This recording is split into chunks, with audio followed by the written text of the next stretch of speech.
शूलपाणि त्रिशूलधारी औगडी बाघम्बरी जय महेश त्रिलोचनाय विश्वनाथ विशम्भरा।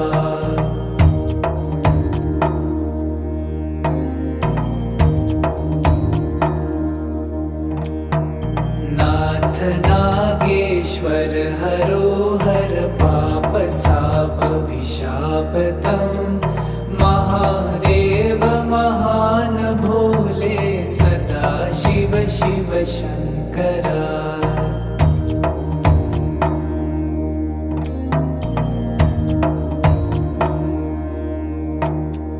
जगतपति अनुरक्ति भक्त